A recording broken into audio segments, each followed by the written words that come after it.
Et si, la prochaine guerre, ne ressemblait à aucune autre? Pas une guerre locale. Pas un conflit lointain que l'on regarde à la télévision. Mais un engrenage. Un mécanisme qui se met en marche lentement et que plus personne ne contrôle. États-Unis. Iran. Et derrière, des puissances qui n'attendent qu'un faux pas: Russie. Chine. Corée du Nord. 3 noms. 3 puissances. 3 équilibres, prêts à basculer. Ce scénario semble extrême. Presque irréaliste. Et pourtant, il commence toujours comme ça. Dans le doute. Dans les tensions. Dans les déclarations qu'on ne prend pas au sérieux. Les grandes crises ne s'annoncent pas, elles s'installent.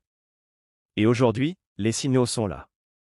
Une seule étincelle peut suffire à embraser le monde. Depuis plusieurs semaines, quelque chose change.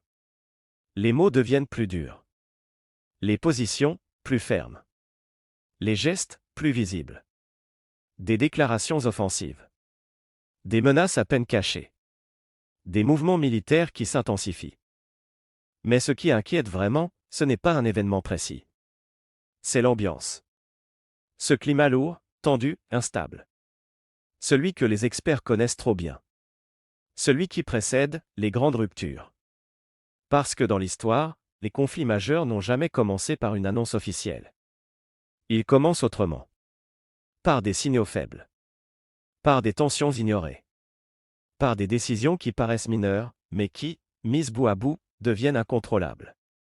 Les guerres ne surgissent pas du jour au lendemain, elles se construisent dans le silence. Et le problème, c'est que pendant que tout le monde observe, personne ne pense que ça va réellement arriver.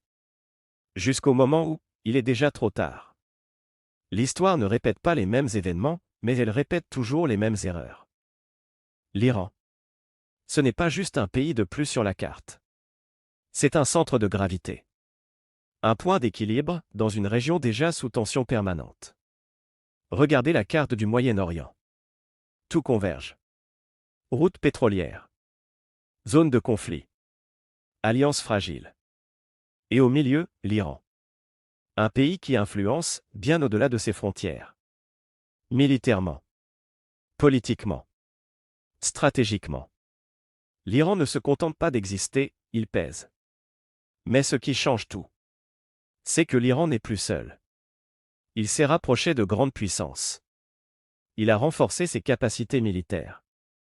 Il a développé des réseaux d'influence dans toute la région. Aujourd'hui, toucher l'Iran n'est plus une décision locale. C'est un mouvement qui peut déclencher des réactions en chaîne. Imaginez un instant. Une frappe américaine ciblée. Rapide. Précise. Limitée. Sur le papier, ça paraît contrôlé. Mais dans la réalité, l'Iran répond. Ses alliés indirects s'activent. La tension monte, partout. Un seul point d'impact peut provoquer des secousses à l'échelle mondiale. Et c'est là que le vrai danger commence. Parce que dans ce type de situation, personne ne veut reculer. Personne ne veut paraître faible. Et chaque décision devient une démonstration de force. Et plus la pression monte, plus les marges d'erreur disparaissent. Quand l'équilibre est fragile, le moindre choc peut tout faire basculer. Alors non, l'Iran n'est pas seulement un acteur de ce conflit. C'est le point de bascule. Celui qui peut transformer une crise régionale en crise globale. Et dans un monde sous tension, les points de bascule sont les endroits les plus dangereux. La Russie? Ce n'est pas un spectateur. C'est un joueur. Un joueur patient. Calculateur. Et surtout, imprévisible.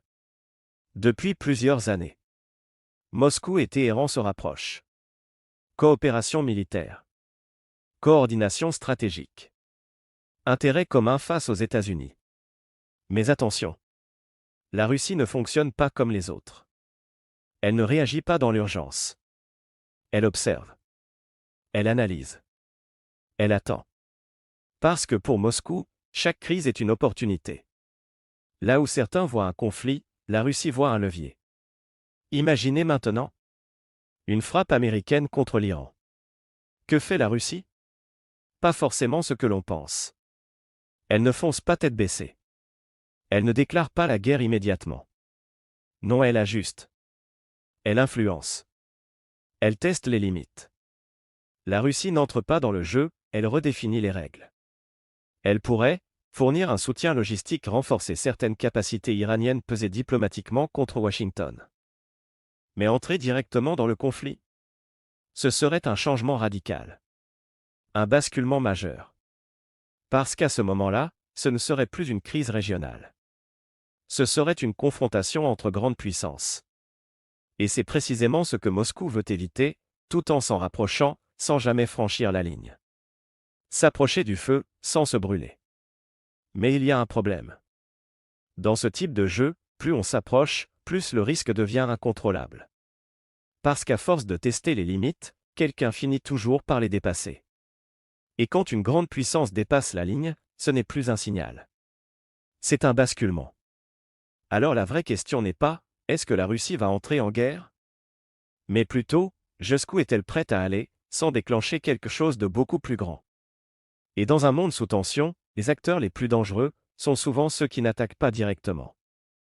La Chine. C'est peut-être l'acteur le plus discret. Mais aussi, le plus déterminant. Parce que Pékin ne fait pas de bruit. Elle ne menace pas ouvertement. Elle ne réagit pas à chaud. Elle ne s'expose presque jamais. Et pourtant, quand la Chine bouge, le monde entier le ressent. Contrairement à d'autres puissances, la Chine ne cherche pas le conflit. Elle cherche autre chose. La stabilité. Le contrôle. Et surtout, la continuité. Parce que son pouvoir repose sur un équilibre fragile, croissance économique, approvisionnement énergétique, influence globale et devinez quoi? Le Moyen-Orient est au cœur de cet équilibre. Si la région vacille, l'économie mondiale vacille avec elle. Alors face à une montée des tensions entre les États-Unis et l'Iran, la Chine observe. Mais elle ne reste pas passive. Elle agit autrement. Diplomatie. Pression économique. Positionnement stratégique. La Chine ne fait pas la guerre, elle façonne l'environnement dans lequel elle se produit. Imaginez maintenant un conflit qui s'intensifie. Des frappes. Des représailles. Une instabilité qui s'étend. Que fait Pékin? Elle sécurise ses intérêts. Elle protège ses routes énergétiques. Elle évite le chaos autant que possible. Mais si la situation dégénère vraiment, elle devra faire un choix. Et ce choix ne sera pas militaire. Il sera stratégique. Économique. Global. La Chine ne gagne pas les guerres avec des armes, elle les gagne en redessinant les rapports de force. Mais attention. Parce que même une puissance prudente peut être entraînée dans un conflit, malgré elle. Si ses intérêts vitaux sont menacés, si ses routes commerciales sont bloquées, si l'équilibre mondial s'effondre, elle ne pourra plus rester en retrait. Et le jour où la Chine ne peut plus rester neutre, ce n'est plus une crise régionale. C'est un tournant mondial. Alors la vraie question n'est pas « est-ce que la Chine va entrer en guerre ?» mais plutôt « jusqu'à quel point peut-elle rester en dehors si le monde autour d'elle commence à basculer ?» Parce que dans un monde interconnecté, même les puissances silencieuses finissent toujours par être rattrapées. Et puis, il y a un acteur dont on parle moins, mais qui inquiète toujours. La Corée du Nord. Un pays fermé. Difficile à lire. Et surtout, impossible à anticiper complètement. Contrairement aux autres grandes puissances. Pyongyang ne joue pas selon les mêmes règles. Elle ne cherche pas l'équilibre. Elle ne cherche pas la stabilité. Elle ne cherche pas à rassurer. Elle cherche à exister. À survivre. À montrer qu'elle est capable de frapper. La Corée du Nord ne joue pas pour gagner, elle joue pour ne pas disparaître. Alors dans un scénario de tension mondiale, son rôle est particulier. Elle n'est pas au cœur du conflit. Mais elle peut amplifier le chaos. Imaginez un instant. Une crise majeure entre les États-Unis et l'Iran. L'attention du monde est ailleurs. Les regards sont tournés vers le Moyen-Orient. Et pendant ce temps, Pyongyang teste un missile. Ou lance une provocation. Créer une seconde crise au moment où tout le monde est déjà sous pression. Et là, les équilibres deviennent encore plus fragiles. Les tensions s'additionnent. Les réactions deviennent imprévisibles. Mais attention. Cela ne veut pas dire que la Corée du Nord va entrer directement en guerre au Moyen-Orient. Ce n'est pas son terrain. Ce n'est pas son objectif principal. Son objectif, c'est d'exister dans le rapport de force mondiale. Mais dans un monde sous tension, même une action isolée, même une provocation, même un simple test peut avoir des conséquences disproportionnées. Dans un système déjà fragile, le moindre choc devient un séisme. Et c'est ça, le vrai danger. Pas une alliance massive qui se déclare, mais une accumulation de tensions, dans plusieurs régions du monde en même temps sans coordination, et quand les crises se multiplient, le monde ne bascule pas, il se déséquilibre. Alors la vraie question n'est pas « est-ce que la Corée du Nord va entrer en guerre ?», mais plutôt « est-ce qu'elle pourrait, au mauvais moment, aggraver une situation déjà explosive ?»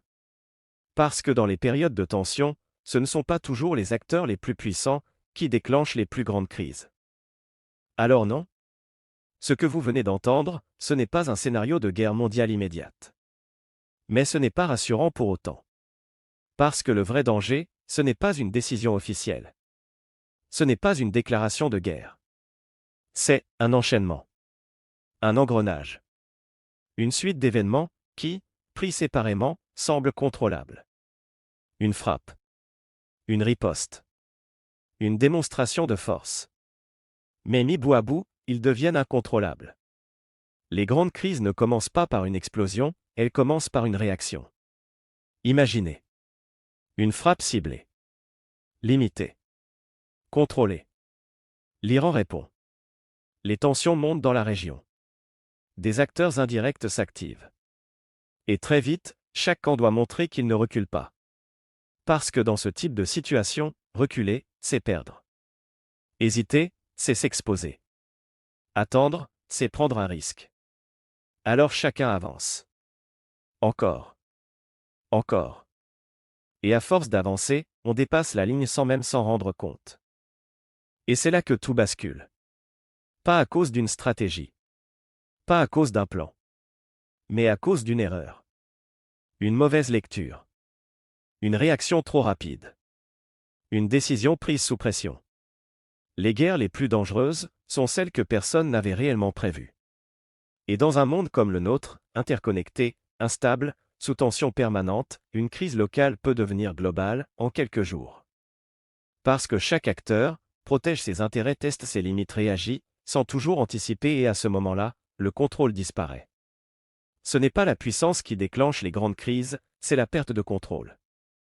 Alors la vraie question n'est pas de savoir si une guerre va commencer, mais de savoir si le monde est encore capable de l'arrêter une fois lancé.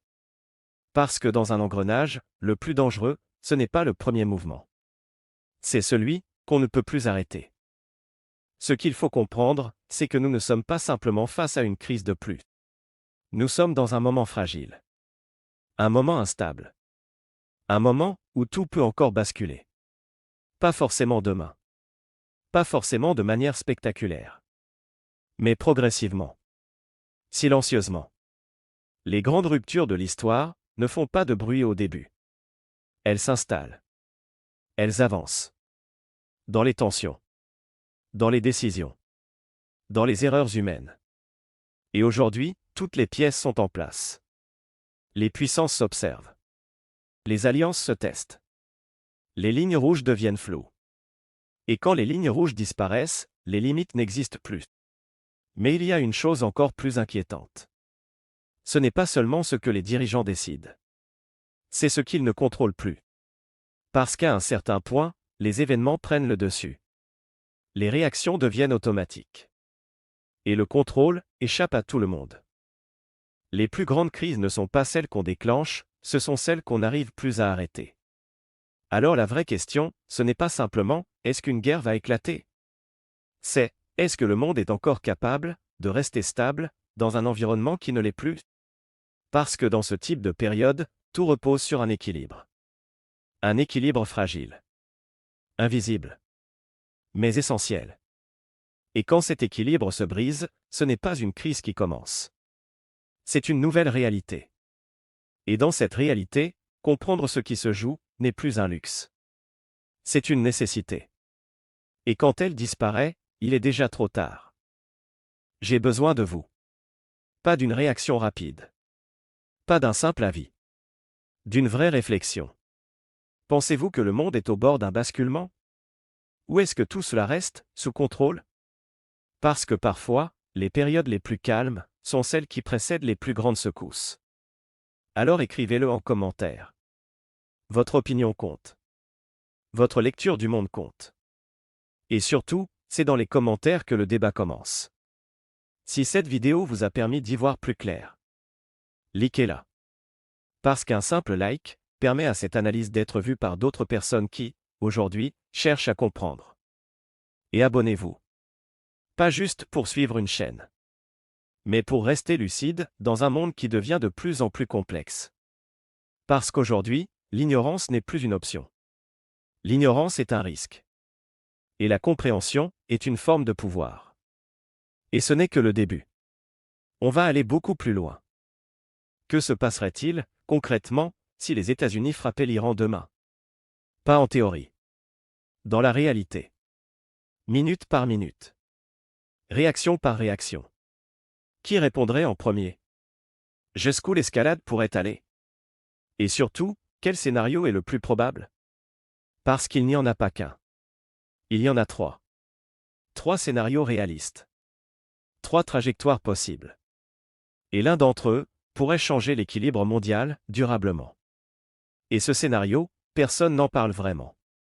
Alors si vous voulez comprendre ce qui pourrait réellement se passer, abonnez-vous maintenant. Parce que dans un monde incertain, ceux qui comprennent en premier